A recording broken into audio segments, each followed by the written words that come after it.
CWTFB Radio. I am your host, Charlie MaSheen, alongside the Empress Shanelle Shante. How you doing, Nelly? I'm doing fabulous. I'm glad. I missed you last week. I know. I didn't miss you guys, though. Yeah, whatever. We are Choose What the Future Brings, Black Culture Through Music, man. This is episode 120 on 420. Ooh. Shit's kind of lit right now. Always in Exposed TV studios, man. If you need a studio for a video shoot, a photo shoot, whatever you want to do. If we can create the set for you, we will. This is powered by Kateria Cologne and also the creative director, Matt Thomas, man. If you need a studio, come to the best studio, man. Mm-hmm. I mean, we got the Infinity Wall popping. I don't know how many Red X series videos that came out of here. If you have a record that you want to push to the next level and you want to broaden the horizons and have a lot of different people hear it, come do a Red X series, man. Take your good song and turn it to a great song, right? You know what I'm saying? Also, if you're on YouTube right now, man, hit that notifications button, hit subscribe. Every time we drop with new content on Monday and Wednesdays on YouTube, you will know. Every single Monday we drop in a new podcast audio on Apple Podcasts, Spotify, iHeartRadio, TuneIn, all of the podcast DSPs. So shout out to all of our subscribers and all of our followers, man. Once again, we have to give a shout out to my official barber. My man Ruben Mejia, man. Boston's Hair Flow. Express Cuts 10.18 on Instagram. Also Boston's Hair Flow. This man is a licensed master barber. He'll pull up on you anywhere. I'm talking about he'll come up over here in the pod. Yeah. Cut you up at your job. You know what I'm saying? On your lunch break. Right? You know what I'm saying? Yeah. Cut vaginas. Yeah, wow, we still on that. Landing strips, yep. All landing that. strips. That's barber. All of that. You know what I'm saying? You got the whole joints. At your baby mama crib. At your side piece crib. At your crib. Anywhere, right? Anywhere. He's there. And if you need him, during the week, he's also at the Temple of Groom in Cambridge and sometimes at the Temple of Groom in Copley. He's going to have you looking clean, fresh, and all of that. I didn't see him this week, so I was about to ask. I do need to line up. Yeah. I ain't going to front. I mean, my schedule was a little crazy. Okay. But shout out my man Ruben here, man. Express Cuts 10.18. Boston's Hair Flow on everything, man. Nelly. Nice. Charlie. How are you, girl? I'm great. Yeah? I'm great. Fresh back from Baltimore. Yeah. Nice little family trip. Yeah. I kind of missed you guys. A little bit. Yeah. Going through the motions of bridging gaps within my family. So it was nice. It was necessary. Family shit is always good. It is. But it's also, it can be draining. And stressful. Yes. Yeah. And then especially when you have the kids involved. So. Yeah.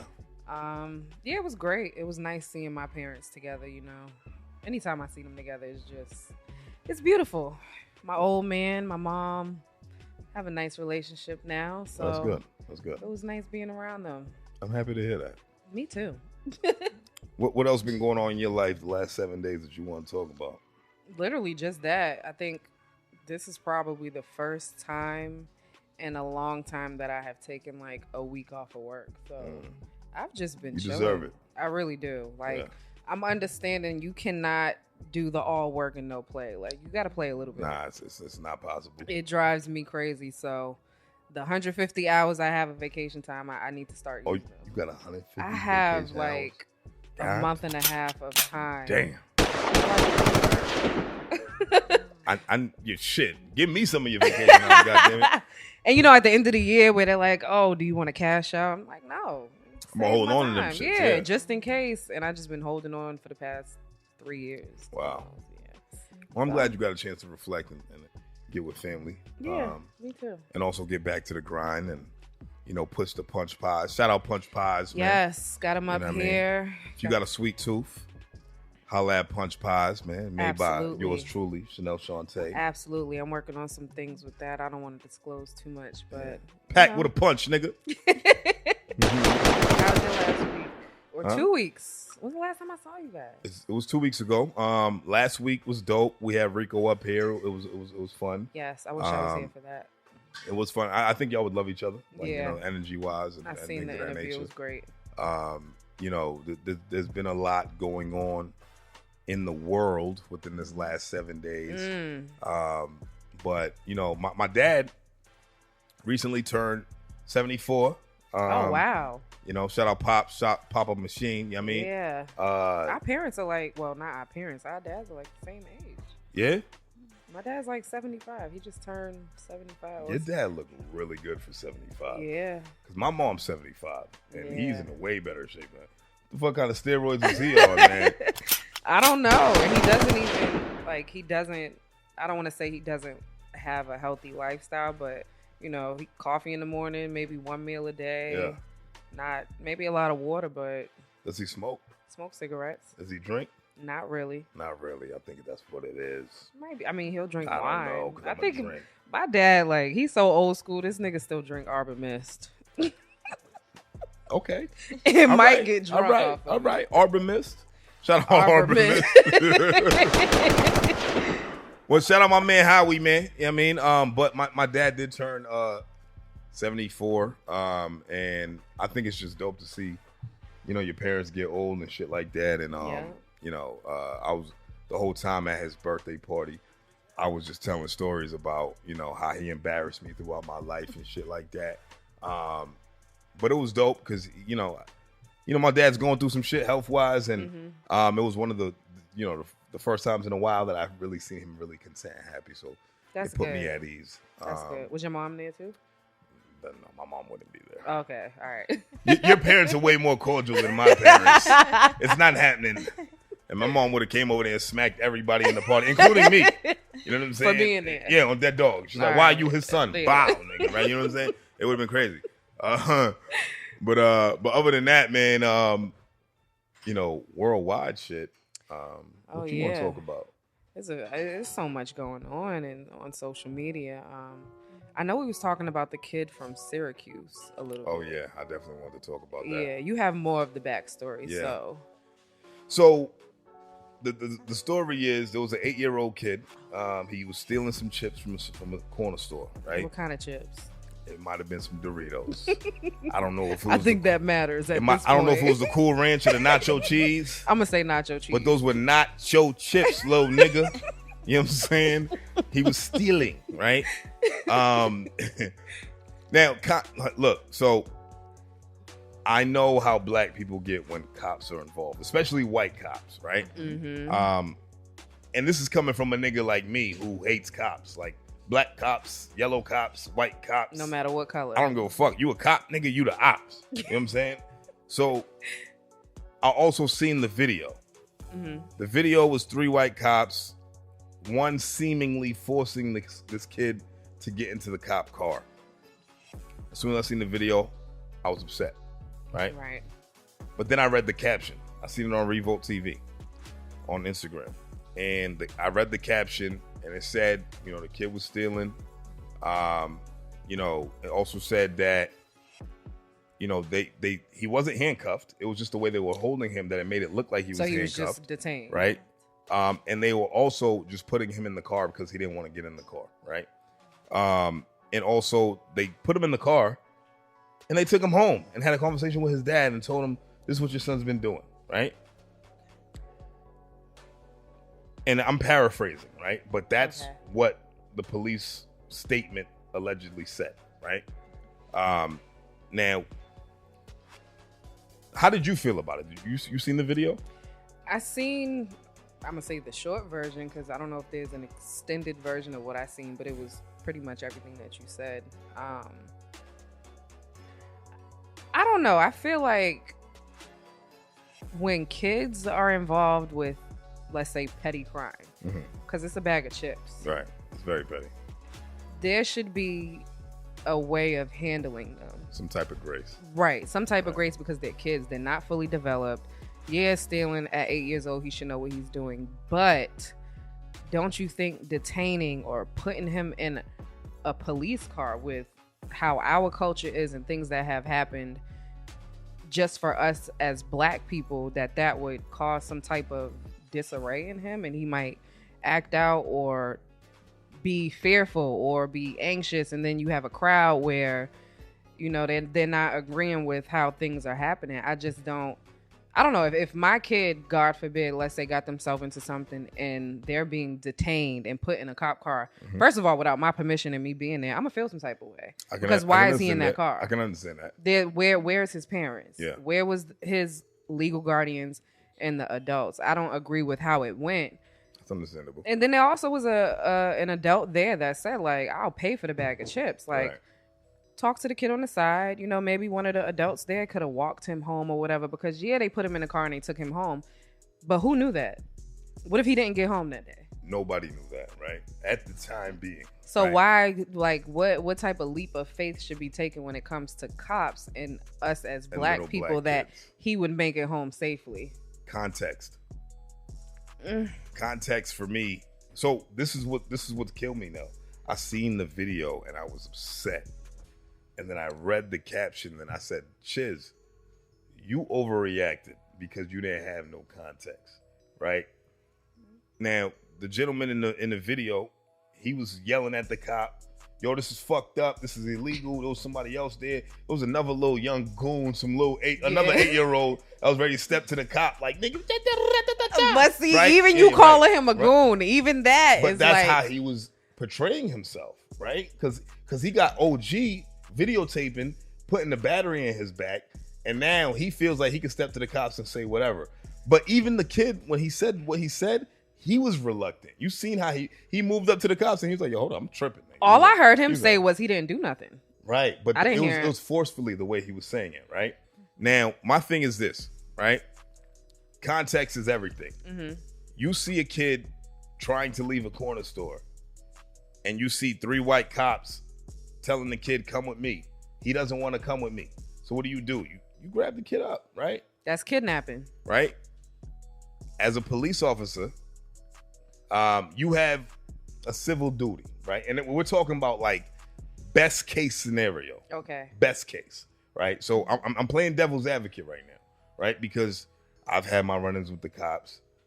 Y'all know how much I don't fuck with the cops. I say fuck the police. I don't know how many times on this platform, right? 1 million. Right? Like I almost don't want to be friends with somebody that I know because he's a cop now. You understand what I'm saying? Yeah. But I feel like what I experienced in that moment was like, damn, yo. Black people hate cops so much that we didn't even look at the context, right? So let's look at this scenario. Store owner calls the cops. The cops get there. I don't know how fast they got there, but the kid was still on scene, close enough where they found him, right? Right. Context. Also, this is all me in my mind, how my mind's computing shit. Mm-hmm. He sees the kid. We don't know the conversation the store owner had with the cops. He was like, yo, take that kid, put him in the car, scare him, take him home. We don't know if that's what was going on.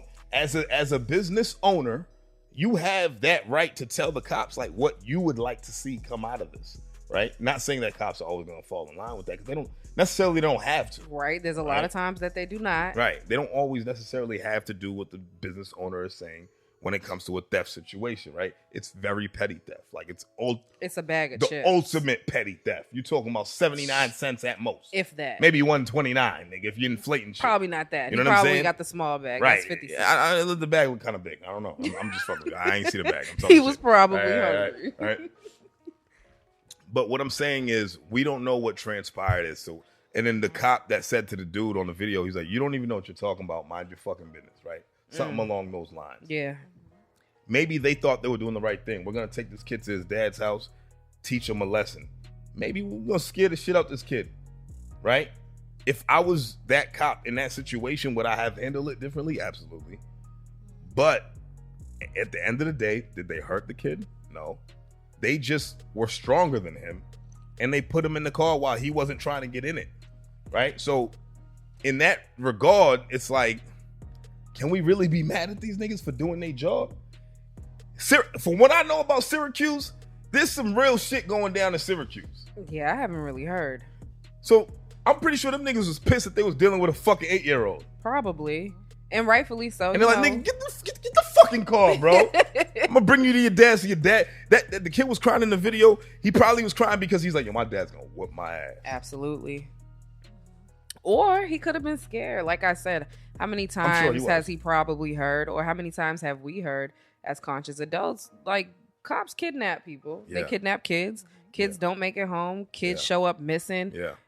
Not show up because they're missing, but they end up missing. Yeah. Cops killing little black kids, little kids, period. Right. So I would have been scared too. I would have resisted too.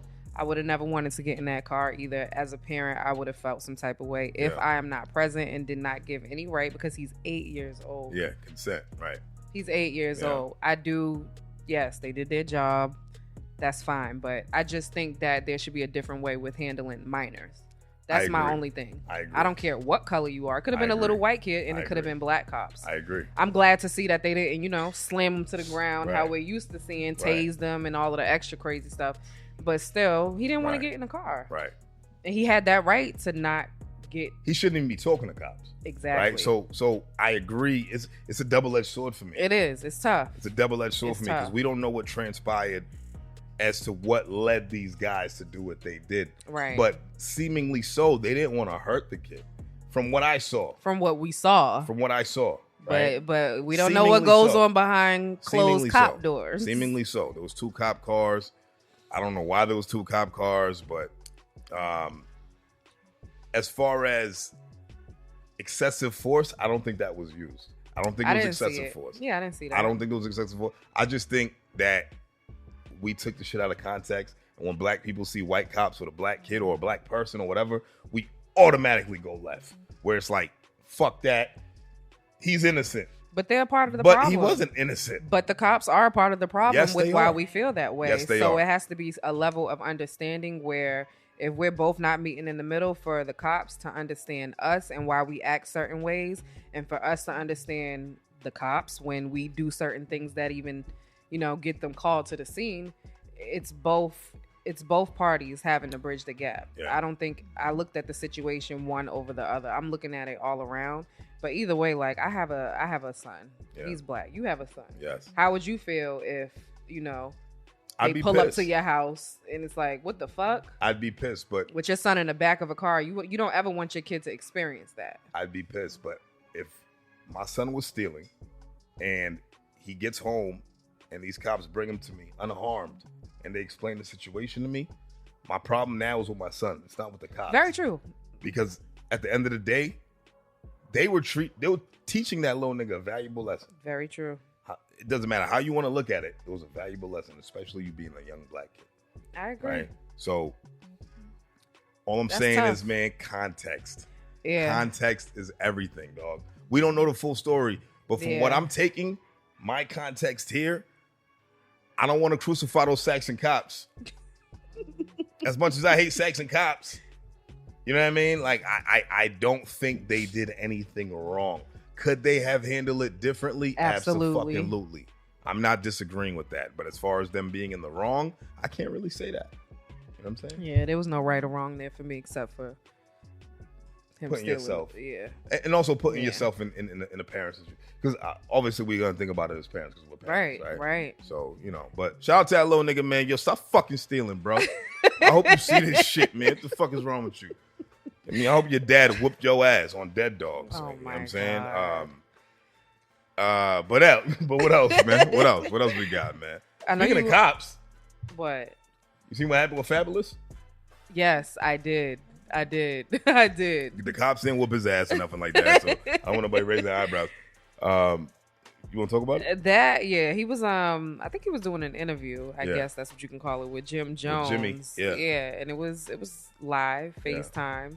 Jimmy did he have like the little weather in the background? Yeah, Jimmy, yeah. Yeah, and then talking about Jack Frost and all of that. Right, and the cop came up to the car window that Fab was in. I don't even know what he said, but he interrupted the interview and the shit just got cut short. He said that somebody said that this car was parked here with no plates. That's what it was.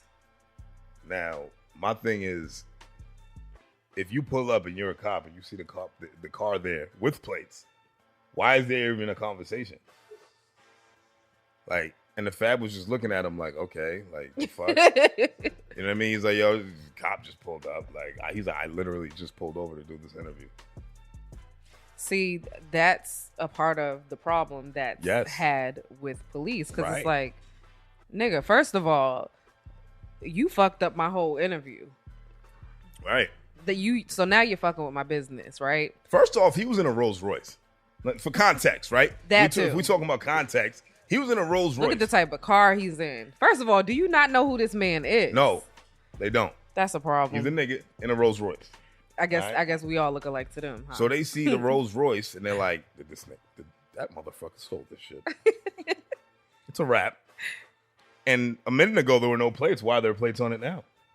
You know what I mean? So like cops come to conclusions and things of that nature. So I only wanted to bring that up because of what we were just talking about with the little boy. Yeah. Because that's a little boy getting his first dose of that, right? Mm-hmm. And it might not have been the same thing, but as long as you're black, you're always going to have a target on your back.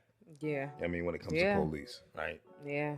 And it don't matter if you're rich. You could be in a Rolls Royce. You're still going to get fucked with. Yeah. So we got to be on our P's and Q's. So once again, little nigga, stop stealing. You know what I'm saying? What else you got? I know you wanted to talk about DJ Envy's wife. Well, before I wanted to talk about DJ Envy's wife, I wanted to talk about DJ K Slay. Oh yeah, yeah. R.I.P. to a hip hop legend, man. Mm-hmm. K Slay. I don't know how many times I went to the Chinese lady and got your mixtape. I was bootleg. It was bootleg. I'm sorry, bro. I'm sorry. I'm so sorry. But there was no way that you could have been a hip hop fan, especially growing up when I was growing up, and not know DJ K Slay, the Drama King's name. You broke so many fucking records. You helped so many artists, man. Mm-hmm. And you always kept it authentically, originally hip hop. And you made sure that people knew that about you as well. You made sure that the people that were coming up under you understood that you wanted to keep it hip hop, right? Whatever the interpretation was of it, you lived through that era and you steered the narrative and you created that culture over and over and over and over again, man. So hearing that you pass fucked me up. Yeah. You know what I mean? Because like, I remember I met you when I was in middle school. Yeah. That's when I was getting DJ K Slay mixtape. All through all high school too. If it wasn't for DJ K Slay, I would have never heard of Papoose. Very true. Alphabetical Slaughter. I hated that song. You did? Because it was like 11 minutes long. But I love the fact that that K Slay loved hip hop enough that he allowed somebody like Papoose to create a record like that on his platform. I love that he had a relationship with terminology from Mass. You know what I mean? Like, you know, people from out here that I admire. I love that he, you know, recently has had a relationship with Millie's. You know, our beloved Millie's. Yeah. You know, the only Saxon that we saying. Oh my God. We saying that we on his. I mean, we fuck with Millie's. You know what I'm saying? And he was so young. Yeah. From COVID. Yeah. At that. From fucking COVID. At least as they say. Bitch ass COVID, man. Yeah. But, you know, I don't want to invalidate COVID because people have died from it, right? Yeah. Worldwide. So if that's what they said it is, that's all we could take it for unless we find out otherwise, right? But I definitely just wanted to shed light on that man's life and, absolutely, you know, pay homage to my man DJ K Slay, man. Shout out DJ K Slay, the Drama King.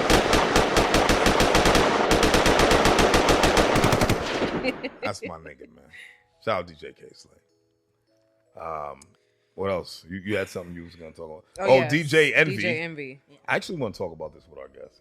Can we do that? We could do that. Can we do that? Let me make sure. Yeah. Don't forget. And I definitely want to talk about this with our guests. Don't forget. We'll put a little bullet point here. Is there anything else you wanted to talk about besides the Red Cups and ratings? Let's hop right into the rating. All right, so let's get straight into it, man. So this week for Red Cups and ratings, man, which one you want to do first for on the chopping block, man? Ooh. Which one? Because to me, all three of them I liked a lot. But at the same time, somebody's got to go first. Which one you want to do first? You want to do the honors? Which one? Let's start off with Shay. Shay Bands. Shout out Shay Bands. Shooters. Love it. Female Pain Music. Yes. I was waiting for this. We was waiting for this for a while, man. Yeah. And I'm glad that it's finally here. Me too. I loved the project. I did too. What'd you think of it? I liked it. I liked it a lot. I know last time she was here, she mentioned it would be a lot more singing. Mm-hmm. So that's up my lane. You know, I liked Make It Back. I liked Faithfully. I just liked how raw she is, which is, to me, it seems like that's just what you're gonna get with her. Yeah. Regardless. So, yeah, I liked it a lot. I liked it a lot as well. I think that, yes, I knew that she was going to do a lot of singing. Mm-hmm. I just thought she would rap at least a little bit. She said that she wouldn't. But did she say that she wouldn't, or did she say that she was going to do more singing? I could have sworn she said there was no rapping. I don't know. She might have said that. I don't know. At least that's what I remember. But either way. But she's such a good rapper, I wanted her to rap. I did too. Like, I did too. You know, so much. Shay's so much of a good rapper that, you know, Inside the Maze broke down her CWTFB radio freestyle. Mm-hmm. You understand what I'm saying? So, you want to hear her rap. I want to hear her rap, dog. She can rap really well. So, Shay, that's my only plight with this project. But I loved it, right? I loved Ride or Die. I love Love Again. I love Make It Back. I really loved GLS, the Ghetto Love Story with KM Pop Out. Yeah, I like that one too. I didn't think I would like it as much as I did, but that's the only feature on the whole joint. Yeah, I was gonna say she really didn't have a lot of features. Yeah, but the cohesiveness is there. Nah, it's excellent. As always. It's excellent. It matches the title. It's excellent. Female pain music. I think that I love that she's giving females a voice with the pain music because a lot of niggas is doing pain music right now, as she said when she sat down with us as well. And they're not doing it like that. Nah, they're not. And Shay's a good writer. She is. I was gonna say her songwriting is just, you know, I love her hooks. Yeah, everything's catchy. Her hooks are fire, but her verses are fire too. They are, and it's filled with personal, you know, situations. Maybe situations that she's seen as well. I just think that as far as songwriting goes, she got it. Yeah. And that's why I want to hear her fucking rap. But she has such a beautiful voice. Yes, she does. Yes, she does. Really does. She does. And I think she embodied female pain music with this joint, man. She did. So she killed it. Shout out to Shay Ben. Shout out to Shooters Music. Yes. As a whole, man, out of 5 red cups, man, we gave this a 4.3 red cups, man. Female pain music, go get that on everywhere, all DSPs, man. Shay Benz, you know you're welcome here anytime, baby. We love you.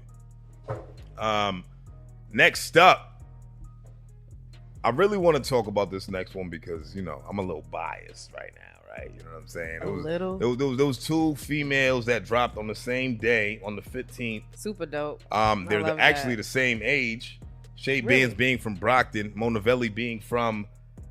Vice my versa. fault. Shay Benz being from Boston, Monavelli being from Brockton, and Monavelli dropped Rich, right? She dropped her EP. It's Rich is a 6-track EP, man, and she it was short.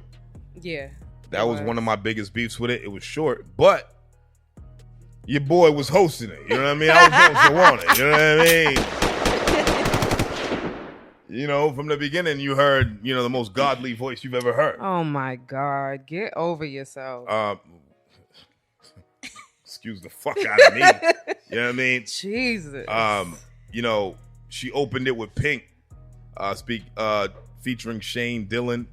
Then Time, then Control 444, Wants and Needs. And then she ended it with Truth, featuring Sue Surf, produced by our very own Hum Beats, man. Yeah, I like that. How'd you feel about Rich? I mean, as a whole, it's not my type of music, honestly. Okay. You know, I see what she's trying to do. I remember seeing her for the first time at the Cypher. Yeah. And I think for me, seeing her at the Cypher, like the whole rap battle vibe, like that's what I like about her. Yeah. That's how she got her name too. No right. Yeah. And I can see that in her, and that's what I like. Making music, and you know, this is her first project that I listened to. I personally, you know, I didn't really like it. I'm probably not one of the people that's a part of her target audience. Okay. So honestly. You didn't identify with this project. No, I did like things about it. Like, first of all, the artwork, amazing. She looks good. Yeah. She looks really good. I like 444. Yeah. I like Truth.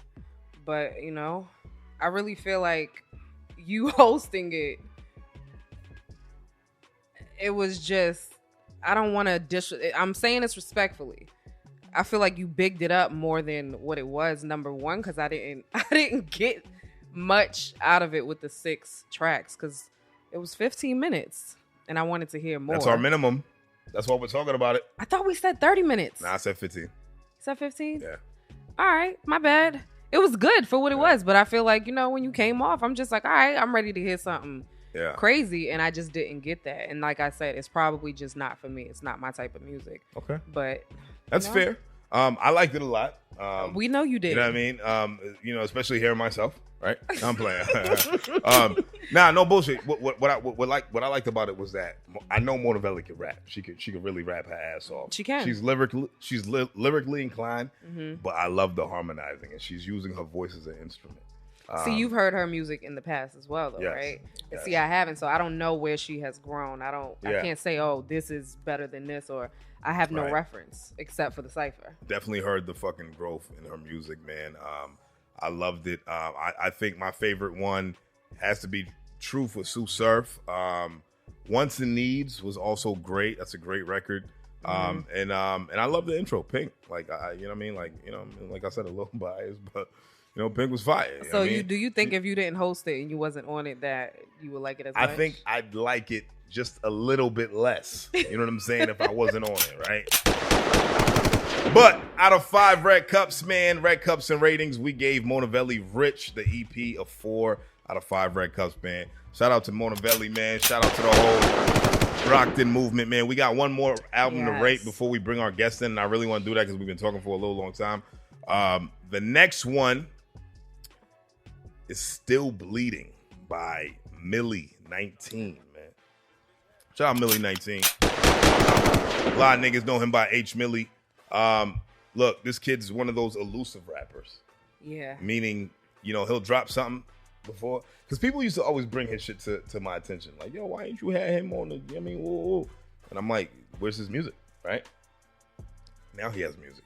He has a whole project, man. It's a 7-track project. It's about 20 minutes long. How did you feel about it? This one was tough too because like I said, it just sounds like what I've heard before. I just feel like that sound that he has is just, it's oversaturated in the industry. I'm tired of hearing it. Rapping? Yes, the singing and the rap. But he did it good, right? He sound good, but it's just like, I want to hear something different. Like, I want to hear something that, like, makes my soul move. Like, I don't want to hear the same thing over and over. On the contrary, no bullshit. I feel like he's doing it different because a lot of these new niggas in Boston, they want to drill. But he was talking about drilling while he was singing. Yeah, there was no, he didn't have any. And I think it was genius. Yeah. You know what I mean? Coming from where he's coming from, you know, hearing things and listening to the music, I was like, this is filthy. But see, like, you and Cash, y'all like that filthy shit. Like, I love the filth. I live for the filth. Shout out to Cash. We got him in the building. Yeah, Cash. My nigga Cash. Cash is playing the background today. I'm such a neo soul type of person. You didn't like one song on this joint? What on this one like? I did. I like Backdoor. Backdoor? Okay. I want to say I loved Backdoor with Dutchy Do Bad. Shout out Dutchy Do Bad. I love the intro when the sun goes down. Yeah, you know what? I like the intro too. Actually, yeah, it was good. It started really off on a great foot. Yep, very attention grabbing. I love the attachments with the chick Mello. You like that one? I did. She reminded me of Bia Javier. Like, she had that sound. I actually thought it was Bia Javier. She doesn't sing as good as Bia Javier. She doesn't, but I thought it was Bia Javier. Okay, all right. Until you thought it was like Bia Javier bullshit in one day. Shout out Mello. I don't know her, but she sounded good though. I'm just being honest. She doesn't sing as good as Bia. And Sanctuary, he wrapped it up really well with the last record on it. I just thought it was a really good flow. You know what I'm saying? It was. Of tracks. I just thought the filth was grade A filth. And then I mean, when when I speak to my consigliere, I hear things. You know what I'm saying? So I liked it. I enjoyed it wholeheartedly. Out of 5 red cups, we gave Millie 19 Still Bleeding 4 out of 5 red cups, man. Shout out to H. Millie 19, man. Keep working, keep grinding, my guy. We definitely want to have you up here one day as well. Yeah. Let's get straight into the guests. We've been talking. Let's do it. And I'm excited for the guests. Me too. You know what I'm saying? This week, we got one of the most prolific names in Boston's history. You know what I'm saying? We got somebody who's been through the ringer. You know what I'm saying? When you talk about valleys and peaks, she embodies that. But when you talk about resilience and not letting the bullshit deter you, she also embodies that. She feels that wholeheartedly, man. She has a passion for the music as well, which is why we do this shit. We are Black culture through music. And definitely, if you talk about her story, that's definitely her as well, man. So there was no way that we couldn't have spoken to this individual. She just dropped a book called A Year and a Day, man. So yes. I need anybody and everybody to put your hands together, give your undivided attention to our girl, Ayana Bean. What's good, baby?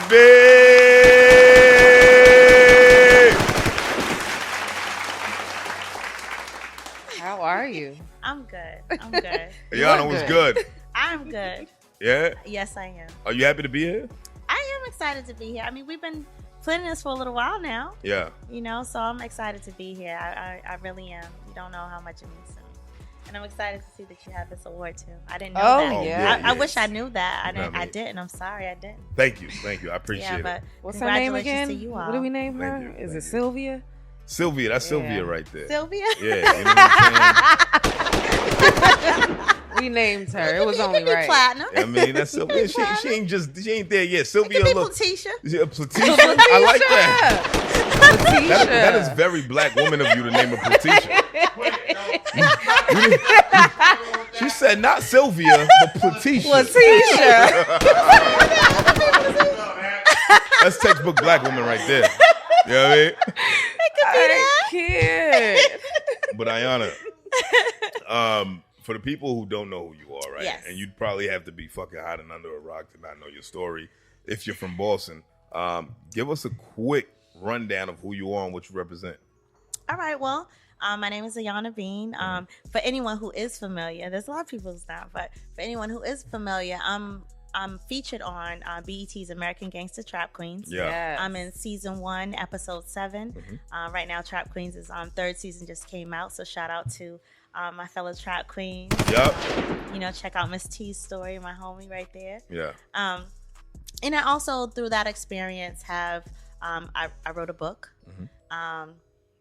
Actually, I have 2 published items. I did a business journal too. Okay. Just as well. Nice. So, and I actually taught a workshop down in Roxbury at the WRC2 Center, and it's about the business planning workshop that the book that I have out too. Yeah. So I'm doing a couple of things, but I'm excited. You're doing a little bit. A little bit. She's doing a lot. You on BET? I feel like excited. that's major. I'm not gonna lie, right? Mm-hmm. First time I heard about you, the Trap Queen joint just happened to be on my TV. Mm-hmm. I'm in my apartment. Okay. And I see Last Days. Yeah. On TV. And I'm like, oh shit, that's Days. The fuck is? I was like, and I looked at the title. I'm like, Trap Queens. I'm like, what the fuck is happening right be now? on there, right? And then he's like, nah, nigga. He's like, Ayana, nigga, she was really, you know what I'm saying? You heard? Like, and I'm like, oh shit. So then I tapped into your story. Uh-huh. And I just think it's dope how now you're sitting across from us on this couch. I think it's dope to be here. I could be somewhere else, right? Absolutely. Amazing. I'm happy. So for one, shout out to you, man. Your story's fucking crazy. You know what I'm saying? Thank you. And I definitely want to dive into a lot of aspects on that too. Let's do it. I'm gonna let Shanelle take the reins on this because you know what I mean? Black woman to black woman. Me, her, and you know what I mean? Platisha. And you, nah, chill. I like that name. Tisha. Yo, that. But yeah, I know Chanel has a lot that she wanted to talk about. So okay. Yeah, because I read the book and okay. I enjoyed reading it. You know, Good, it thank was. you. I want to hear honest, real feedback. I'm so here to give it. I'm here to give it. It Let's was a great read. One, because I'm like, as much as I don't like to say, I'm a nosy person. So when you're giving like details and stuff that is either going on or has happened in your life, like I want to hear about it. I want to read about it because then I get to know like who I'm talking to or I don't know what's going on. That just has nothing to do with me. It's not my business. Right. But I love that you put it in a book. I love how transparent you were. Off the jump, the book was just in the beginning open and inviting, and I love that. Like you didn't hold back at all. You hopped right into it. Good. So there was no like trying to wiggle your way through words and try to figure things out. Right. So I appreciated that about it, and you know, I can relate with having an unstable family and the dynamics and everything that goes into it with abuse and being raised by a single mom and an absent father. So I appreciate you for sharing that because I'm sure it was. Well, I'm not really sure. Like, was that hard for you to put that in a book? Like, was it hard for you to open up and do that? Very hard because I'm one of those people who'll be like, yeah, okay, let's do it, and then it's like, yeah, I could do anything, and I always say that to anyone, like, you could do anything that you want to do, and really, if that's what you want to do, you could just go and do it, right? With no plan, no procedure, no nothing, and just do it. So when I said I wanted to do a book, it was just like that thing. I'm just gonna go do a book. Yeah. And then it was like, oh, okay. But when I started doing that, maybe I don't know. It was a lot. Like I don't know if I want to do that because one of the things is just like doing the show, right? Again, this is me always. You could do anything, right? But then when you get in front of that, what does doing it entail? Right. It's like I realized that I wasn't healed from a lot of things, and because I'm the person who everything has to look nice, picket fence, sweep the dirt under the rug, you can lift it up, but nobody can see this, you know what I mean? Right. So when doing the show, it was like, well, we're asking me questions. Well, where y'all get that information? Right. Where y'all get that? Who told you that? Who sent you? Who sent you? So it was facing myself. Right. So one thing that I knew how to do was to present myself the way I wanted to be presented, but I never faced myself.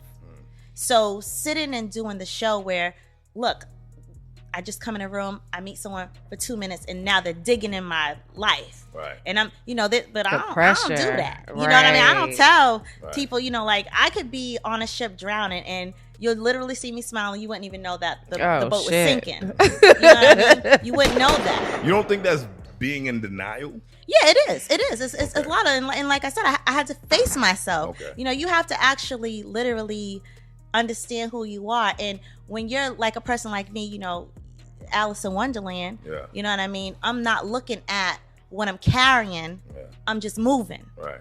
And I don't want to face things. I never wanted to face things that would stop me from moving because I don't know if I could ever come back from that if I ever faced it. So it's kind of like that hot stove thing. Hot stove, don't touch it. So if I feel something like that, I'm not touching that. Detaching. I'm the queen of detachment. Okay. I'm the queen. You see, she's just said, because that's the thing. That's the thing. I'm the queen of it, and one of the conversations that we had today, and again, I have people around me. I'm not talking about just anybody. Like I have family around me. My family are my best friends because they have no choice, right? So that's right. They're my best friends. And so what happens is, sometimes they'll say stuff to me like, I just said something to you. Was you not listening to what I just said? Like you just totally detached that. Like somebody died in our family. I totally detached myself from that emotion so that I don't have to feel that. So I'm just like acting like that never happened. And I've literally lived. Go to the funeral? Yeah. Okay. But I'm the detachment queen, and I'll tell you, as we get into more of this, like I said, I'm learning to face myself, right? Okay. So when you're learning to face yourself, you start realizing, okay, well, that feeling and how I learned to do that came from way back when. Right. That's good, because I was going to ask you, do you think that's like a learned behavior? Oh yeah, it definitely or- is a learned okay. behavior that I didn't try to learn. Okay. You know, it's called well, to me it's an adjustment. It's called adaptation. You know, these are the things, like some people do that, but then some people don't. Right. They do the You know? opposite. They do the opposite. So it's all about, you know, win or draw. Like which one are you gonna be? What statistic are you gonna be? Right. You know, either you grow up in a family, everyone's on drugs, either you're gonna be on drugs or you're not gonna be on drugs. Well, like what are you gonna do? You don't know. Right. You know, we don't know. Kids don't know. One of the things you guys were talking about, which I was sitting here like, wow, you know what? I'm a little biased to that we're talking about the 8-year-old boy. Yeah. Yeah. Okay. Yeah. I see him getting arrested by the cops and he, you know, immediately. Right. Why they doing that to that little boy? Right. Right. He's 8-year-old little That's boy. the ultimate. Right. That's the immediate. That's your feeling. immediate reaction, Right. right? But for me, it goes like this. Well, I went to jail 2 times, Right. right? First time was a state bid. The second time was a federal bid. Right. But that's not where it started. Right. Like when I'm facing myself, I go back. So how I you go got back to here. when I was in elementary school. I was going to school. I was a MECO student. I was going to school in Sudbury. Ayana, Yeah. I love how much you're talking right now. But I gotta we slow have down. so many Okay, layers let's that go. we want to hit. Let's go. You know what I mean? Like I know Shanelle had some questions about you being Go ahead. growing up through a Metco system. So Oh, yeah. so go ahead. Yeah, Hi, because Chanel. so I have 2 kids, but my oldest, she's 8. She's in Metco. Okay. She's been in Metco, I would say, for about 3 years now, and Which place? she is in Newton. Okay. Yeah. It's supposed to be like one of the Where top. was you at? Sudbury. Sudbury. All right. Sorry to hear that. Sudbury is. Why sorry to hear that? Saxonville. Okay, but like, aren't all of Swarmed the with Metco? Saxons. But all of the Metco locations and schools, Yes. is predominantly white. Yes. So Right, and let's Sudbury think is about no that. different than. Yes. No, it's not. But Then let's think Newton. about that. Yeah. Why are we sending our kids there? Why is not the Boston Public School just mirroring Enough. the education of the schools they're sending us to? Right. So Why not? Money. Yeah, Budget. But for who? Who's it helping? Because you know what happens to this. Ayana, This you is one know of the how things. this works. I do, but at the same time, you gotta look at the experience. Your child is going to school in so back in the 90s or even now, right? Your child is going to school in Newton. You don't have no car. You never know how to drive. Right. You don't got no car. Right. Okay, they're getting involved into things that those children get involved in. Right. Whose parents are able to bring them to those things, attend those things, support their kid. You can't. So now what do they make up? A host parent. Now this family is going to be your child's there's a host host parent thing. Yeah, that's what it's called, the host parent. That's a thing. That's the thing. That's what Oh, shit. that's what they're called. They're called your host parents. Okay. yeah. You know, mine was the Jacobys. Okay. You know, Wow. And you remember that Dad name. was a lawyer. Mom was a VP over at Delta. Yeah. You know, Wow. my mother is a dental assistant. You know what I mean? Were they like Jewish? I guess Jacoby would be a Jewish. I don't know. They I don't were- know. We went. Jacoby No, doesn't you know what? sound We went to Jewish. Catholic. I went to church with them, so it was Catholic church. Okay. Catholics are like the worst people like on It was earth. the most boring church You know I've what I ever mean? been to. The Roman Catholics. I did not. I didn't understand the point of their church. I went to a Catholic church. That was the first time I seen white people with hookah. It was just waiting. Yeah, that's- Stop. Not hookah. You're right. I don't think you call it hookah, hookah. but you're right. You know, but this is the culture of that. You know what I mean? This is that culture. You know, so you gotta start picking apart like the things of it. We're going to. Why can't we take whatever funds that they're receiving? They can take those funds and they can mirror the education that they're sending our kids out to do. And you know what happens to our kids? They don't feel out of place or they don't feel like they got to keep up or be someone that they're actually really not. Because when they Right. come home, my mother used to. This is one of the funniest things, right? My mother would be like, "Yana, come here," and I'd be like, "Yeah." Then it turns into yes, and she would be like, "What? Well, what's Wow. wrong with saying yes?" So who the fuck are you? Yeah, she's like, "Don't come in here acting like that." But it's like, "Oh, well, who am I Fuck supposed out of here to with be? that white shit. Right. Who am I supposed to be then? Right. You know what I Right, mean? right. So Do you know, feel like you had an identity crisis growing up? I do. Well, you know, I was diagnosed with. Wait, why she laughing? She's laughing because this is new. Because I'm scared. But it's true. So, and I know I'm ahead, and I'm gonna slow down and go back to Chanel. But we got to this question because when I was released from the feds, one of my conditions was to do therapy. Yeah. And I was going to therapy. Ginger, shout out to Ginger. Okay. Shout out Ginger. Right? But Ginger, basically like a stripper. basically Yeah, I thought she I'm was so too, done. like, I felt like she was one of those, I don't know if I should say that, but I felt like Ginger hung out with the bicycle dudes. You know what I mean? Because she was telling me, like, I don't even know what that means. you know, like, I thought of Ginger as this, the Harley Davidson biker clan people. Okay. And she was one of those type of women, Right, you know, right, all right, hippie-ish, right. whatever. On the back of the bike. Yeah, because her advice to me was, Sexy well, you're in your trash. 40s. You should be out there exploring other men. Yeah. Like, what? Yeah. You know, but anyway, Sex and Ginger, temptation. yeah, Yeah. Ginger let me know that basically after her evaluation of me for a couple of weeks, that I was borderline personality disorder. Wow. She's also a slut. Right. You know, but that's a serious thing because I was thinking I wasn't diagnosed with anything. You know, I Right. didn't feel like I have a Allegedly. diagnosis, You was but in jail. You didn't know. yeah. But That's the thing, and I feel like, again, if I face myself, Mm-hmm. you got to trace back to where those things come from, because what happens if I'm being in several different type of environments, I'm expected to act in certain ways, and so Right. I learned easily to be whoever I needed to be in whatever room. Wow. Yeah. Right. Wow. So, like, what was your experience like back then in Metco? Or, you know, do you see any differences? I don't know how privy you are to what goes on now with Metco, and then the difference between then and now. Like, what are there any differences? What was your experience like then? Well, you know, I had a great experience going to school where I went, and I'm Okay. glad that I had that experience. So the only component that was missing was actually my living. Okay. You know, like where I lived, the people in my neighborhood, my actual community. Right. Because you You mentioned it in the book. At that Like, point, you was right. you was in Heath Street, right? Or- No. Academy. I lived in Mattapan. Okay. So, Oh, wow. at this point, when I first started going to Metco, my parents, we lived in Jamaica Plain Projects over on South Street, right? And then I moved to Morton Street. So in about the second, third grade, I was living on Morton Street. Okay. Right. Yeah. So, you know, it was that aspect. I don't know how it is now with Metco, but I doubt anything much has changed in that aspect of the support that the kids receive with that transition. Right. You know, I don't think that there is anything that you can do in that aspect, actually. Is that why you speak so well?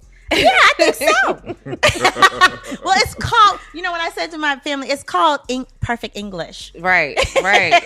Because no, but and it's true It is because like English. my daughter has recently gotten the, oh, you speak white or you sound white. Yeah, like, Somebody said that to your daughter? White Yeah, is but English. like It's she's so English. good that she was like, exactly. But she's good now where she didn't like sink into those feelings and feel attacked. She's just like, well, you speak white. right. You know, like what does that mean? Well, I don't say white. I say I speak English. Proper Right. English. You know, like Right. don't say my sister and my family will tell you ask. You don't say ask. You say ask. Right. Yeah. Right. You know, and I always do that. They'd be like, "Oh my god," you know. But it's like, Right. you know, let's talk perfect. Let's talk English. And the Right. thing about that Right. is, that doesn't mean that it's white. Right. Exactly. It's just the English language. because then what does that say about us as Black people? Like we do we Okay, not what is know how that? to So what speak is our proper? language then? Nah, what we speak is Ebonics. What we speak is Why is it called that? what it's called is Broken is- English? Right. Essentially, yes, but at the same time, it's like how you speak doesn't decipher your intelligence. Right, it doesn't. So I think that it's a comfort way of us speaking, right? Absolutely. Because like I'm in I work in sales and I'm a manager, so I'll have people come into my office Mm-hmm. and I code switch immediately when it's appropriate, right? Right. Like I know it. Like I know what kind of language I need to speak with certain clients. right? Absolutely. But then when I see a brother and a sister walk in, More comfy. oh god damn it, Thank God. I'm about to kick my fucking shoes off. You know what I'm saying? Right. And they're like, oh wow, like I love that. I'm speaking to a brother right now. I'm like, you Right. goddamn right, nigga. You know what I'm Right. saying? Like I say nigga sometimes, depending on who it is. Oh, you know? Right. shit. You gotta gauge. You gotta gauge, You gotta because- gauge who it is. You gotta gauge who it is. And it's true because not all skin folk is kinfolk. You know what I mean?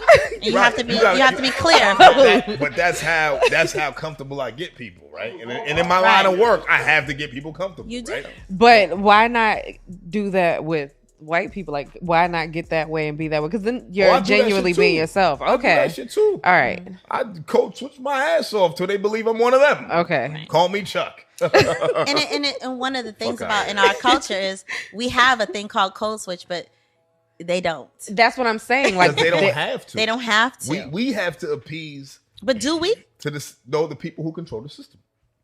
Who controls the system? And that's just the way it's been. But what's happening right? now in our culture is everyone has adapted our ebonics.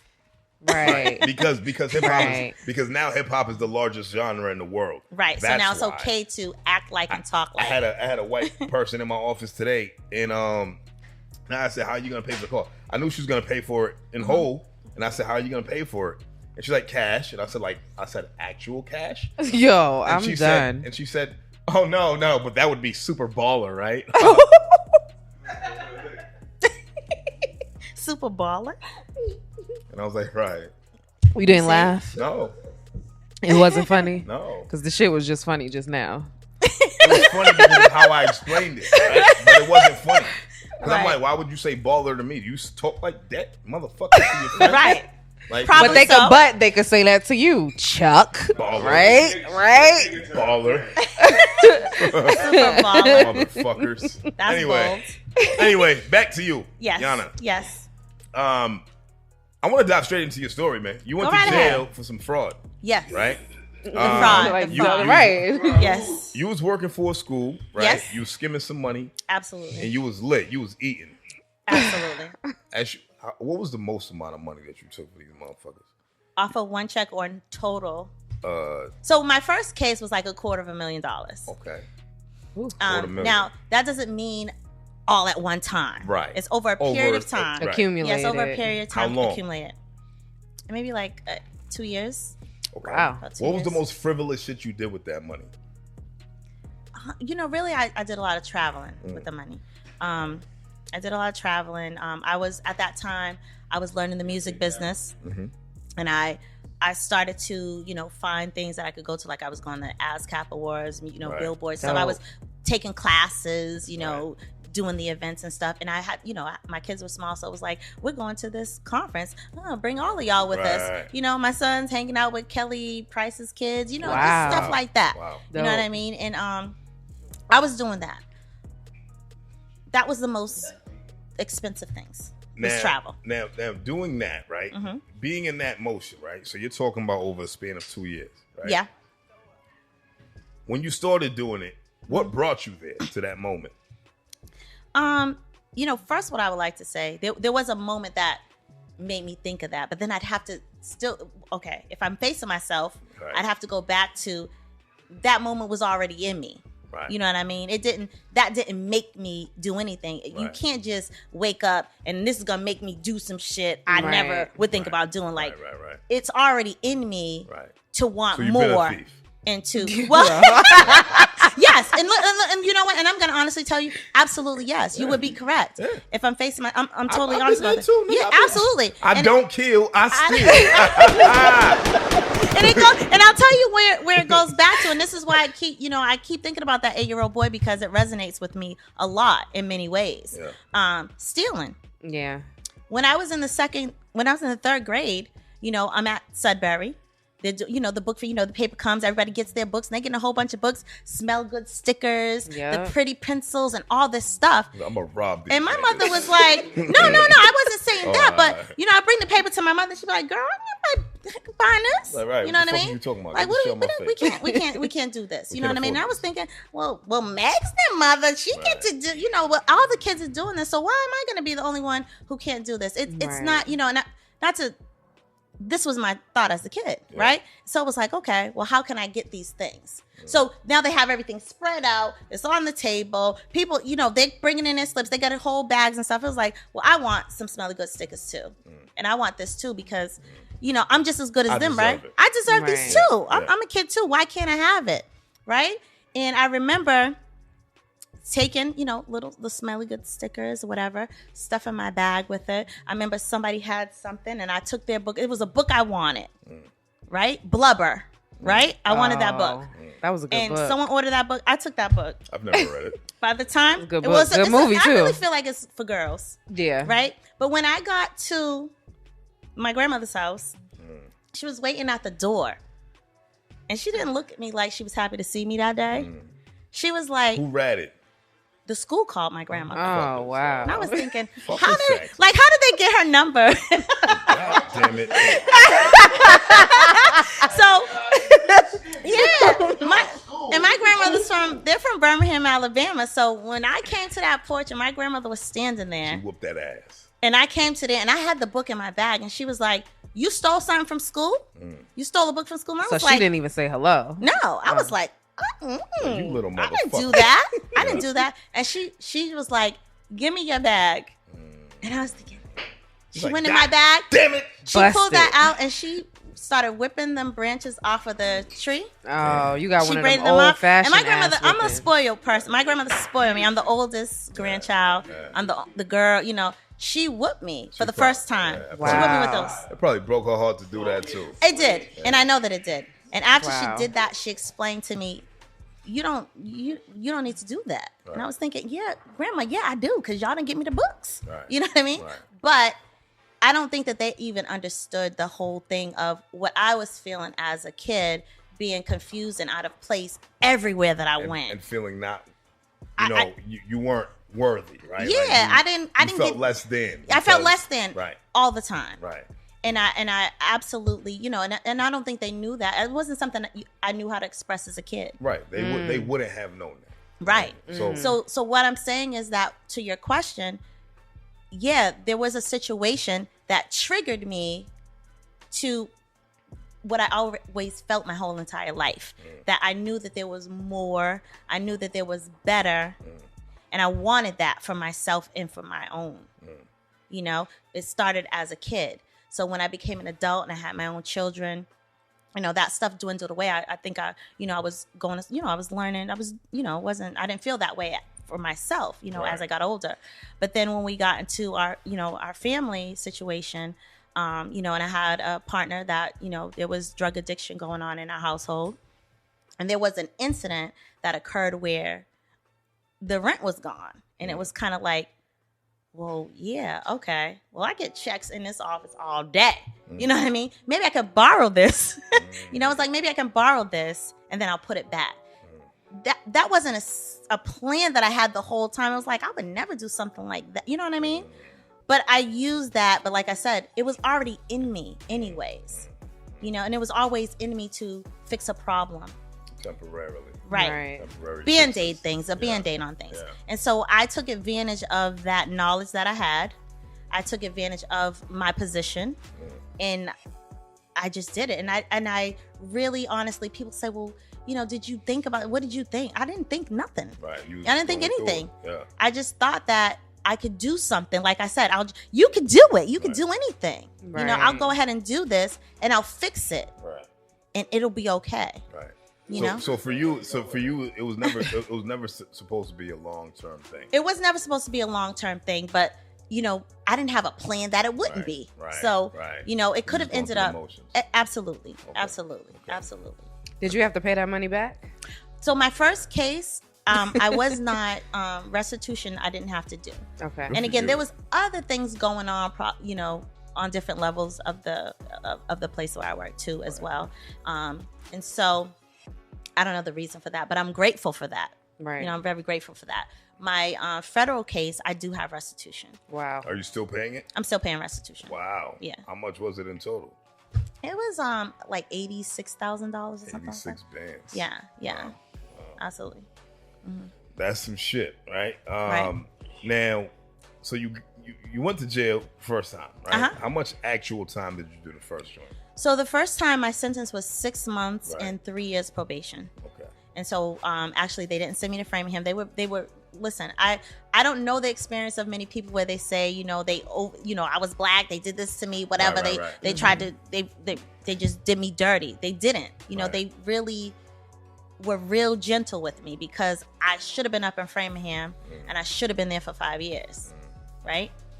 But what they allowed me to do was they gave me the 6 months.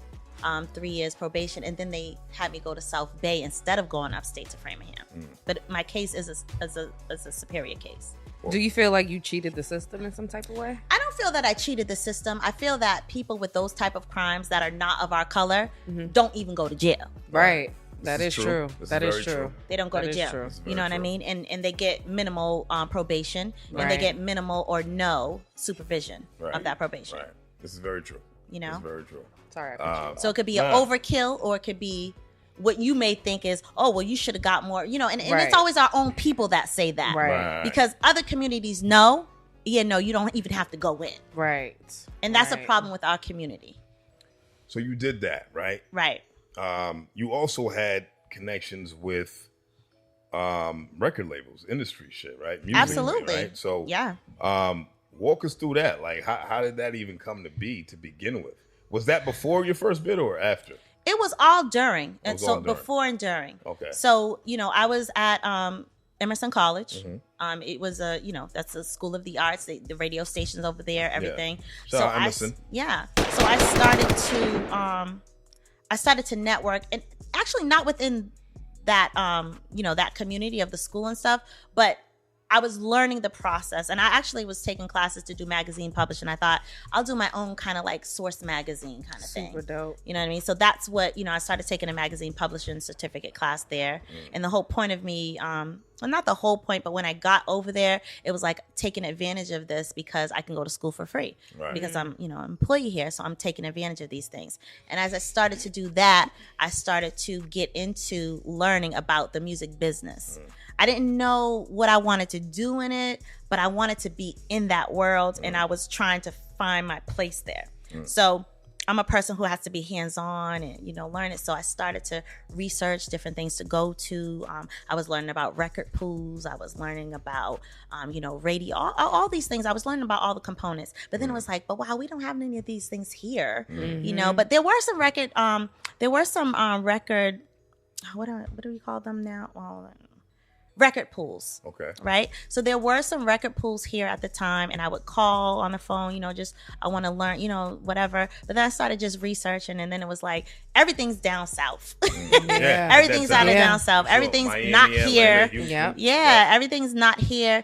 I could go up and down to the city. I was a member of the Grammys for a long time. It was like $100 to be a member of the Grammys for 3 years. Like when you start doing research, you start knowing like something that you think is like, whoa, you can't do it.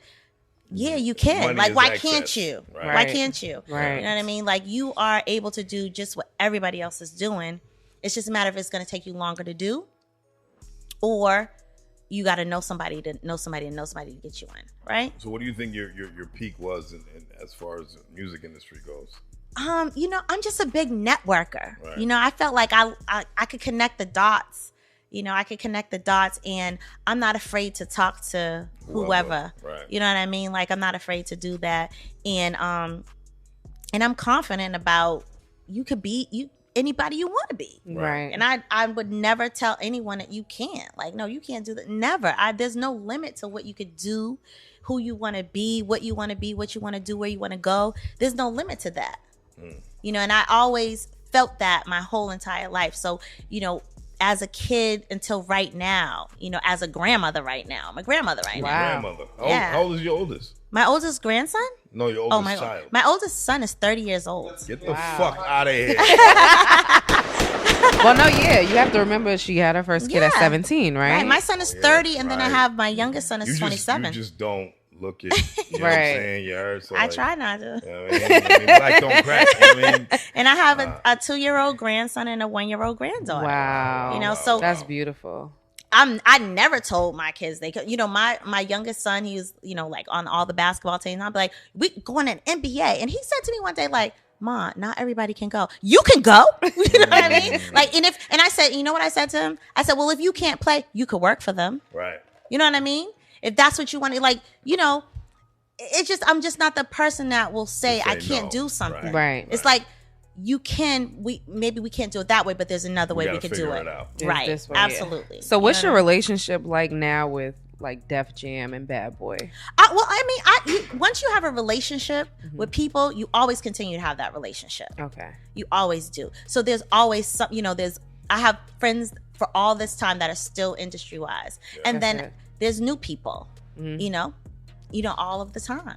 That's so good. You know, it's like more so not someone at the office type of thing. These are people that have turned into my closest friends, my biggest mentors. Yeah. You know, and I've never lost touch with them. Now, I've seen recently on your Instagram that you're tapping back into the local music scene. Yeah. You know, do you feel like those relationships that you made back then would actually be able to help the scene right now?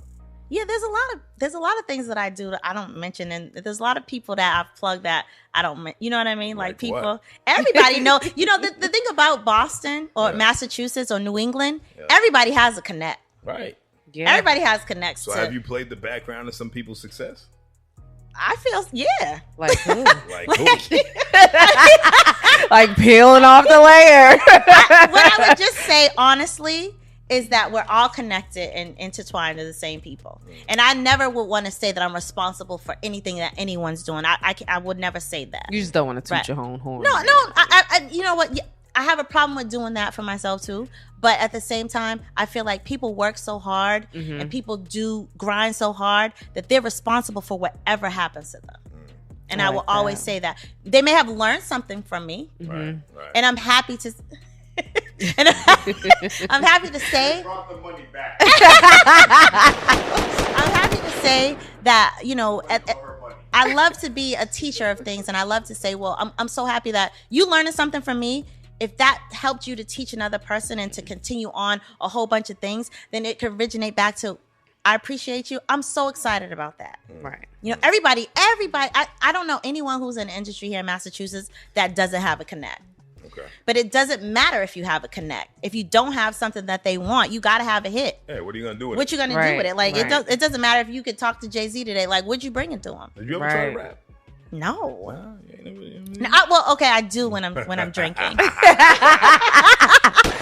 What you got in your cup right now? You need something more to drink? I don't even mess with this here. Red cups and rat. Let's get her another drink. We're gonna get some red cups and rat. Don't do it to me. So what type of music does Ayana Bean like? Like, who do you listen to? Who's your favorite artist right now? Oh my goodness. So I feel like I don't have like a favorite. No? I like so much, right? Okay. Like, sometimes I think I'm Jamaican, right? I love this Afrobeat stuff. You know, yes. I love it.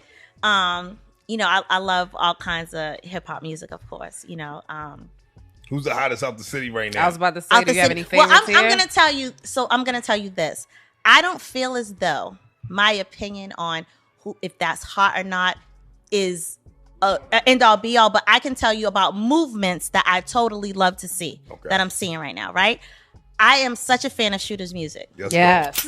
Right? I'm a big fan of theirs. I don't know them personally or anything like that, but like 8-Zip and Shea Bands, like I'm a total fan of them. I love the way that whole movement, like years ago, if we were doing stuff like, you know, getting together like that and moving, everybody here would just be like the Celtics, it'd be like the Bruins, it'd be like the Red Sox, but we weren't doing, and a lot of people still don't do that, but their movement, how they stick together and how they move, I just love it. Yeah. Right. Again, Millie's movement, same deal. Course, that they're moving. Millie's right? out of here. They're moving. Millie's. Last Days, of course, you know, it's my family. Love Days. Them. You know That's what I my mean? Guy. I always have to shout them out. Everybody is doing something. You know, they've been on your show. They haven't been on your show yet. Yeah. You know, we have podcasts now. We have access to radio. Yeah. You know, shout out to E-Double. You know, he's now E-Double. That's my guy. Yeah, people are now. I feel like Boston is late in seeing what you have to do for. It's not about you getting that phone call and letting, you know, someone outside knowing that this is the guy. Yeah. It's about if you don't do that, it doesn't bring it here. How does it become the guy? Yeah. Right. How does it become the guy? Right. Like you gotta, even if you are not feeling a person, if you don't like it, you gotta make sure it comes in, because our New England area is one that you can only become great from the outside in, and that's unfortunate. Mm-hmm. But we have to go to other states for someone else to put us on to, or link up with someone else to come here. I absolutely love how Bia and Coi Leray have gotten the cosign from Nicki Minaj, but really, actually, I never thought that Nicki Minaj made Bia's song better. I thought that song was so lit already. Nah, I agree. It was. You know, It but was. having that, I understand she needed that for the, the overhaul. But I absolutely loved the song with her and what she was doing already without it. By herself. I don't feel it. Anything outside has made any two of those women greater. I feel that they're already great. I love that. That's fair. You know. I want to go back into your story. Let's do it. I wanted to jump back into. Oh, y'all gonna make me have a tequila. So you did your first bid, right? Mm-hmm. And then, how long later did you get in trouble again? About 10 years. 10 years. Mm-hmm. So that's a whole decade, right? A whole decade. A lot happens in 10 years, right? Absolutely. A whole lot and a whole lot of nothing. Right, right. So you wound yourself up in the same spot again. Mm-hmm. And this time it was federal, right? Yeah. The nerve. What were you thinking? I don't. No. I'm gonna say I wasn't. Right? I wasn't. Right. And this is why I'll tell you this. The first time that happened, 6 months, 3 years probation. Mm-hmm. I laid it down. I went to go work, regular 9 to 5 data entry job. Right. I stayed there for a minute. Now, to go back for it, one of the things I did purchase, but it wasn't out of that money, but I purchased a home, right? Got locked up right before my first mortgage payment was due. That's wild. Wow. So I go to jail. I had, I was working at the time. I just saved up those. Okay, while I'm gone for this couple of months, at least the mortgage could be paid, right? Right. Excuse me. When I come home, I don't know what we're gonna do. Right. But a couple of months later, tax returns came. Okay, good. Now we can extend this all. But it was already going down. It was a clawing situation. It was already going down. So I'm already hanging by a string still. So when we talk about this, nothing in my personal life changed at all. Right. Right. And you also didn't sit for that long. Right. I didn't sit for that long at all. So but let's back up now. Hey. Let's back up. One day, wait, 1 minute was long. I understand. But as far as time is concerned, it doesn't look like it was a long time. Right. But imagine when you just went on vacation. Right. What do your emails look like at work when you get back after a week? Ridiculous. Listen, I'm not looking forward to it Monday. Right, absolutely. Right. So, as far as time is concerned, it doesn't seem like a long period of time. Right. But for an individual who's never done time and this is not their lane of life, let's think about it. And this is something to be real. And I think that, in our culture, it's always kind of like, you're ill and tough. We put these people that go away to prison for years or in the streets or whatever on these pedestals, like that means that you're tough. Well, actually, no. It means you got caught. It means you got caught because No, it's not. It's not normal. And you could go into prison and for 5 minutes you're there and you may not make it out of prison. Right. You cannot make it out there alive, as we've seen. Right. Yeah. And actually you could pick up another case while you're in there and now you're there for life and you were only supposed to be there for 6 months because you're defending yourself. Facts. So these are the things when we talk about prison that we really have to touch on. Like, don't tell me that my 6 months wasn't long. I probably wouldn't have made it 2 days. That's not what I was trying to say. No. I'm not telling you that. But I'm speaking in general. Like, the amount of time. I had a cousin who last year she went into South Bay and she died there. Wow. And she was only there for hours. Yeah. Wow. And actually that weekend there was another gentleman that was there at the same time she was. He also passed away. Right. Now just think, they were only supposed to be in holding. Right? They didn't make it out.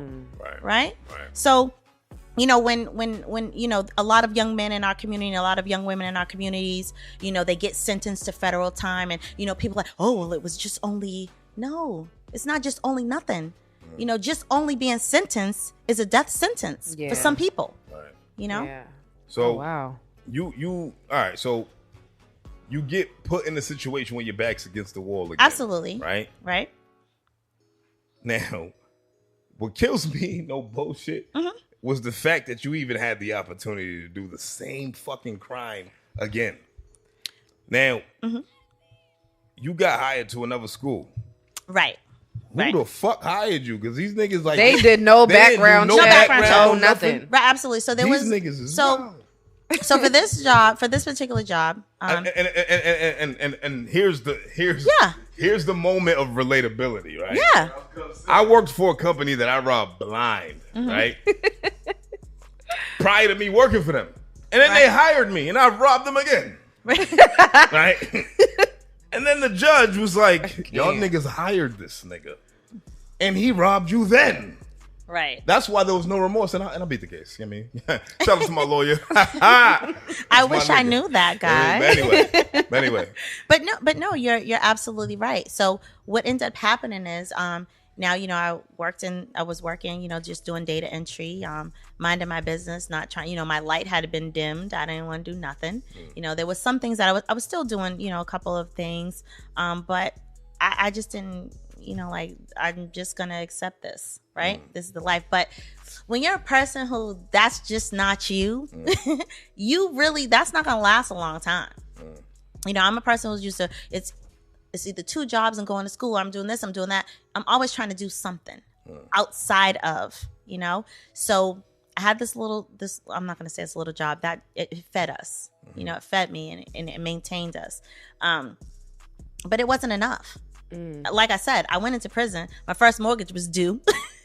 I came out with the struggle. It was pressure. It was already the pressure. Yeah. You know, but bills was piled up. Shit was crazy. I'm good with pressure. You know what I mean? Like, I just let it build till it gets to a certain point where now it just pops, right?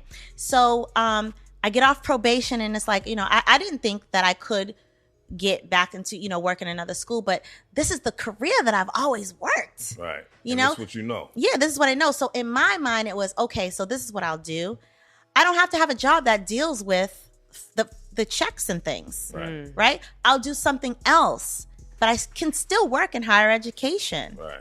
You know, just do something else that doesn't involve that. So being a financial aid advisor, you're not supposed to deal with anyone who helps, you know, the FIFO thing, first in, first out, in and out. You only are on the inside. You don't have anything to do on the outside. Right.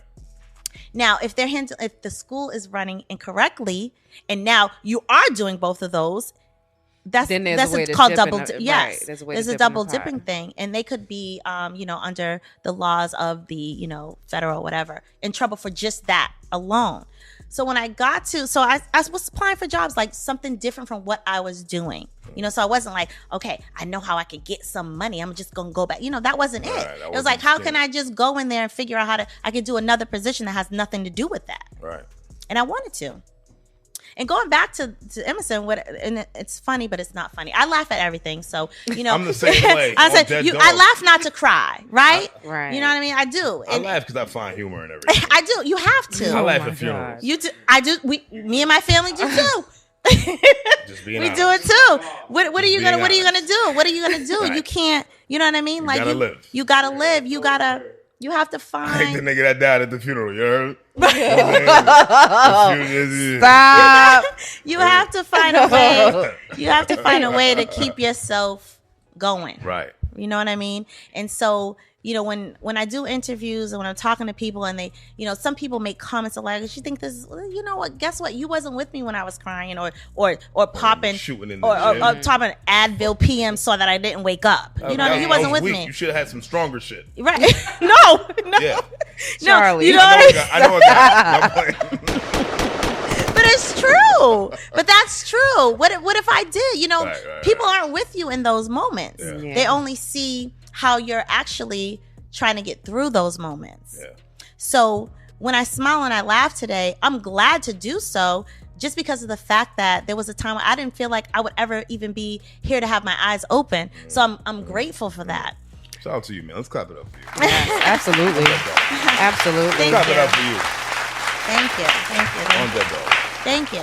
So when I was at Emerson and I was doing this, I was like, you know what? The only way I'm going to stop doing this is if I leave this job.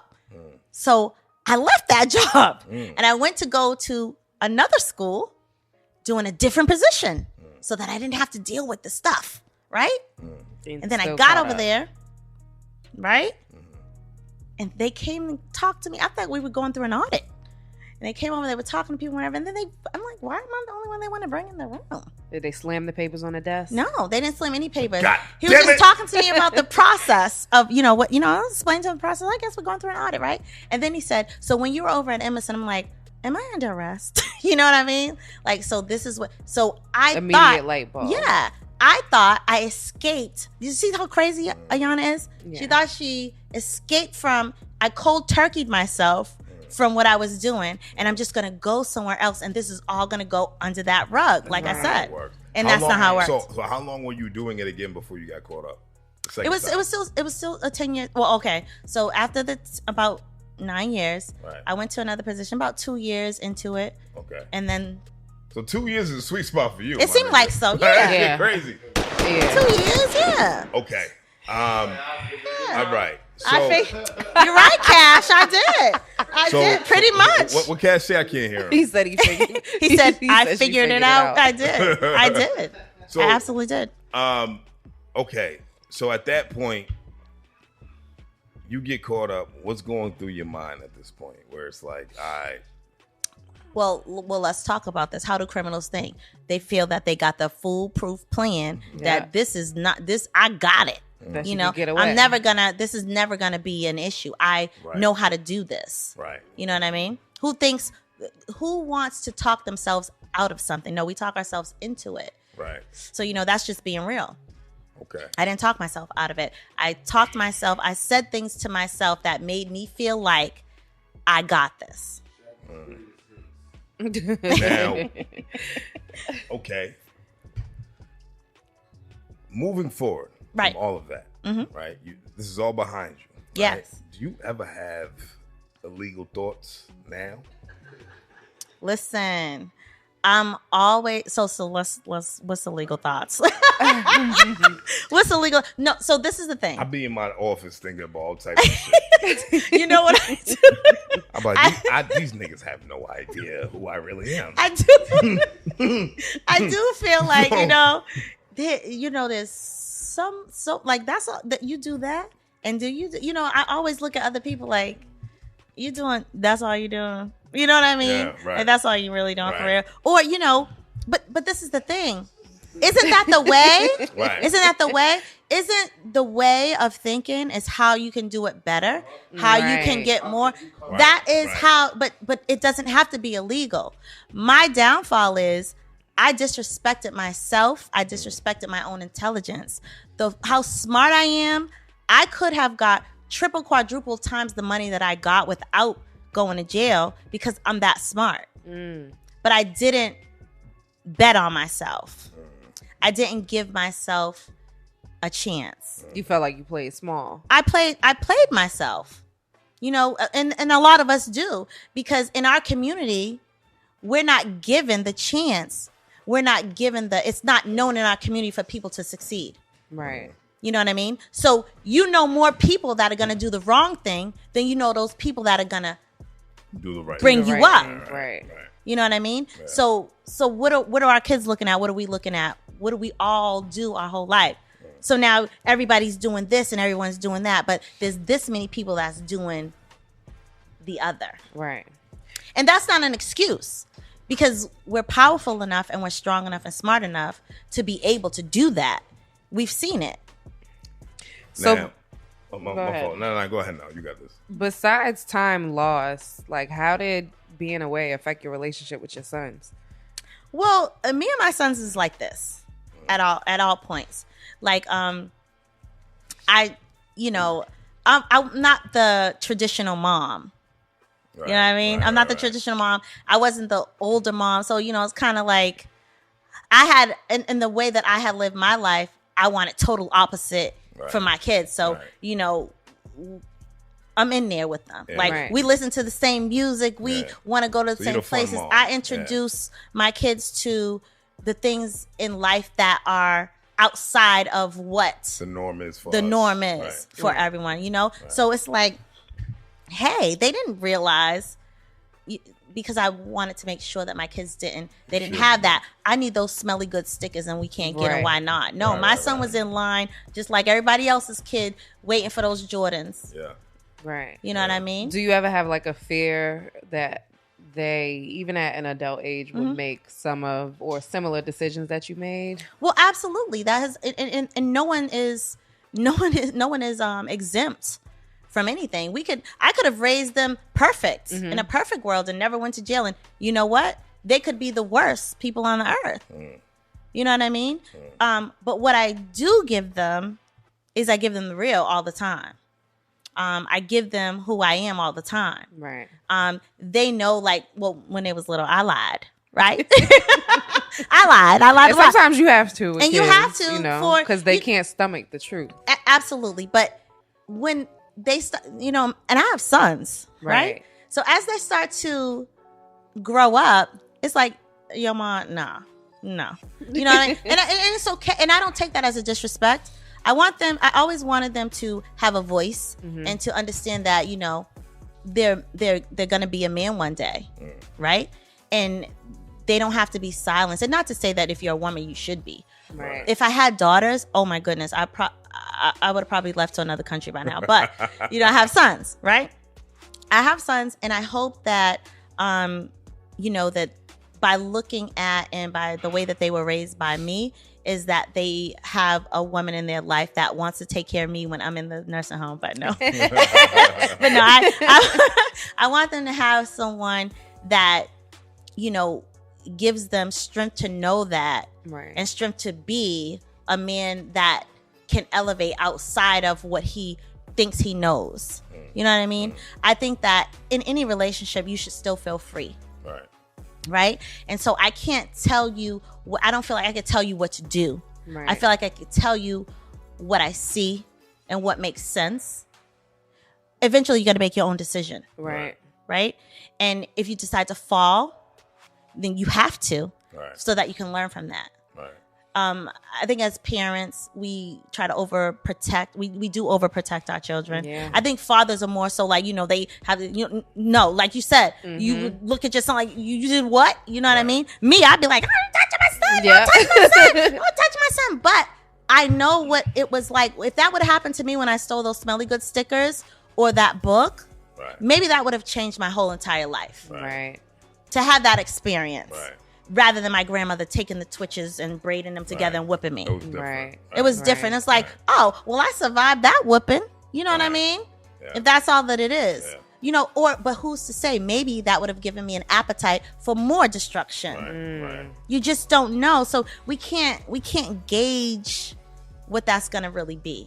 Okay. You know what I mean? You could just do your best. But my sons are not perfect. Right. And then they stop being my sons and they turn into these niggas. You know what I mean? And that's what I like. What? It's like, dude, you know what I mean? Like, I'm always, I say this to my family members all the time. I'm a woman first. Right. Before I'm your mom, before I'm your cousin, before I'm your sister, I'm a woman first. So I'm always going to identify with the pain of a woman. Absolutely. Yes. So we've been talking for a minute. Yeah. Yana.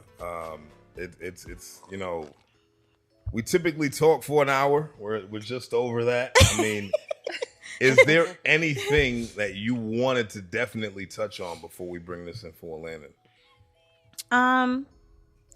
Yeah, I do. I want to talk about continuing to push forward. What does that look like for you? Everything. It looks like everything for me. Right now, and I never toot my own horn, but I have to do this because beat nigga. Yes, toot to the toot. Yeah. I have to do this because I realize that a position that I have taken in my life and what people may see is something that a lot of people can relate to, right? And there's a lot of women that reach out to me, a lot of men that reach out to me, being in these, binding situations or, these black marks against our lives, as I would say, that feel like there's nothing for me to do but what I know. Right? But you're only talking about one thing of what you know. There's a whole nother thing of what you know. You was out there in the streets, you was getting money, you know how to calculate. Right. There's a business for that. I didn't know chemistry well. I don't know where all these people know chemistry from. You know what I mean? Right. There's a business for that. Absolutely. You know how to, you were selling something. There's a business for that. Absolutely. You know what I mean? So it's about, you go into prison, that's not the end of your life. you come out of prison, you go back again. Maybe you've been a couple of times. The Bible says, whether you believe or not, I mean, I don't like to, force religion on people, but I do believe that there's bigger than me, right? And what I've learned is that there's not a limit to how many times you could be forgiven. Right? So that means that there's not a limit amount of time. Well, you done been in jail like 4 or 5 times. Okay, well, maybe it's going to take 7 times. Right. God willing, if you make it out, right? So I want to make sure that no matter who you are, what you've done, where you've been, where you want to go, that you absolutely know you can do that. Absolutely.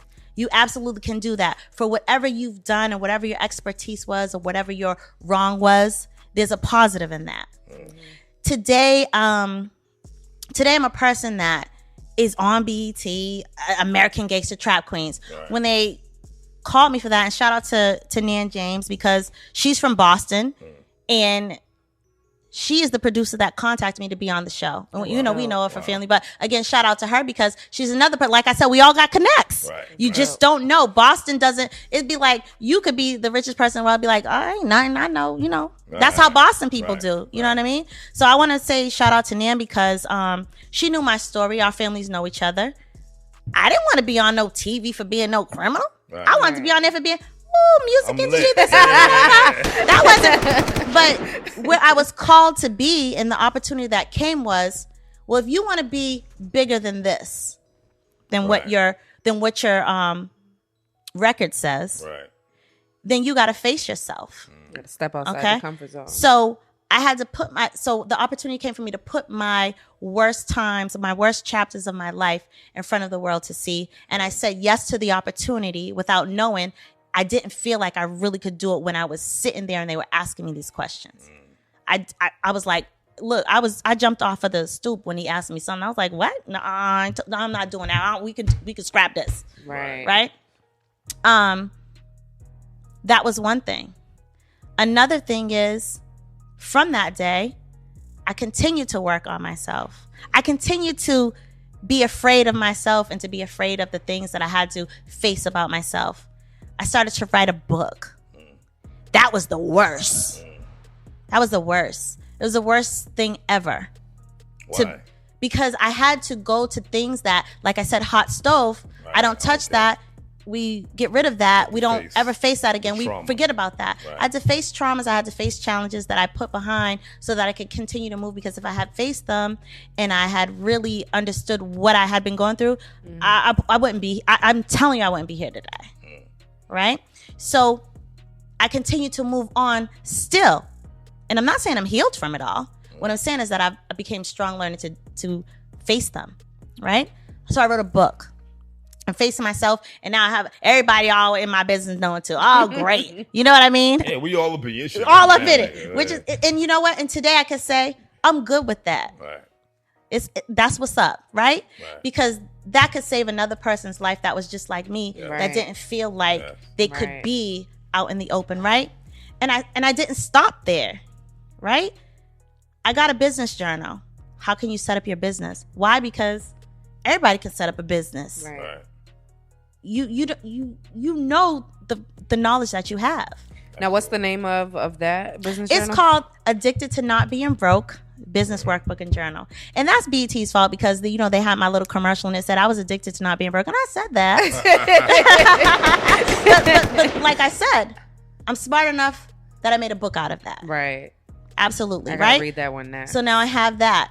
Now, what did I do? I made a class out of that, a workshop. I taught that at the Roxbury Center, WORC. Oh, wow. I taught that class. Now what's happening? I told you, I stole from my job, which was in higher education. I teach fundamentals of financial aid at the Roxbury Community Library. Shout out to that, man. That's the American dream. You know what I mean? I'm not stopping. I don't kill on dead dogs. Don't name this episode that. No, just push. I want everybody to just understand that the end of your destination is not the shit that you go through. Right. You know what I mean? That's going to create a better you, a bigger you, and you're going to stand in front of the world. And I'm the happiest I've ever been in my life today. And I'm happy to hear that. And I'm not, there's no shame. Like, it is what it is. You can't clown me. Like, I read comments like, I feel like you're very forthcoming with your story right now. Yeah. You're in a good space. I am. And, you're unapologetic about it, too. So it's like, niggas make mistakes. Niggas fuck up. Like, it is what it is. You know what I'm saying? Like, right. Look, I think about it a lot of the times that I got caught. And I'm like, I could have done this different. A lot of times I'd be more mad that I got caught, not that, you know what I'm saying, or whatever. But what I'm saying is, right, you learn from it. Absolutely. And you grow from it. Right? This time I did. Right?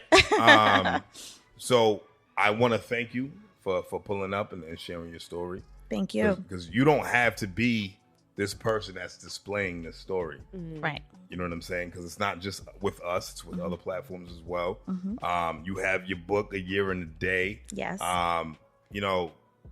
You're really putting yourself out there as kind of like a sacrificial lamb, and you letting people know, like, yo, look, I fucked up. You don't got to do this too. Mm-hmm. That's leadership. You know what I'm saying? Right. So I respect you a lot, Ayana. No bullshit. Thank you. I respect you all. Thank you. And I hope everyone continues to see like what this is for you all. I didn't know that you had, the Boston Music Awards, but it should be bigger than this for you, and it will be bigger than this for you every year. No doubt in my mind. I love you know that. what I'm saying? Absolutely. It's going to happen. Absolutely. There's no fucking way that it can't. Absolutely. You know what I mean? Absolutely. So thank you. Thank you for pulling I appreciate up. it. Yes. I've been on a Breakfast Club, but this is the real club it's right here. It's the real deal. This is the shit. Absolutely. You know what I'm saying? They the breakfast subs. Yeah. I It's the dinner club. But we are CWTFB Radio, man. I am Charlie MaSheen, the Saxon Assassin, alongside Shanelle Shante, the Empress. Yes. This is episode 120 on 420. Nice. We had the illustrious, the legend, Ayana Bean, the trap queen herself from Boston in the building.